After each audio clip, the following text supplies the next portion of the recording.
Baptism is a significant moment in our faith and a great celebration for the church. As important as it is, we don't talk about baptism enough. So let's. If you can, think back and remember your baptism. Remember the baptisms of those dear to you. Almost all Christians identify baptism as a sacrament. Sacraments are great mysteries of faith. We know that God is always present around us, but somehow God's presence is more obvious in a sacrament. Consider Jesus' baptism. Just as he was coming up out of the water, he saw the heavens torn apart and the Spirit descending like a dove upon him. And a voice came from the heavens, "You are my beloved Son. With you I am well pleased."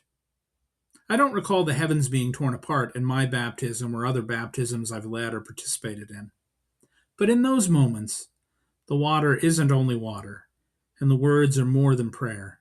God's Holy Spirit is in and through the waters, and those gathered enact the affirmation heard at Jesus' baptism.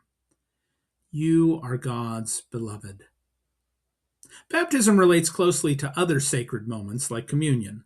We share a piece of bread and a drink from the sacred cup together, and we sense God's nearness, care, love. Like those disciples traveling to Emmaus who invite a stranger to a meal and suddenly realize Jesus is with them. Sometimes church architecture helps remind us of the relationship of sacraments. In some churches, the communion table is directly over the baptistry. In many others, both table and fount are visible together. How often do we make that connection? Sharing in communion, do we sense that we are God's beloved?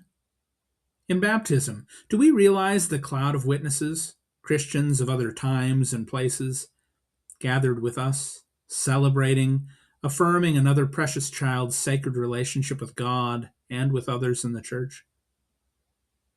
Take a moment this day to ponder and cherish this great mystery of faith. Remember your baptism, the waters and God's Holy Spirit flowing over you, in you, through you.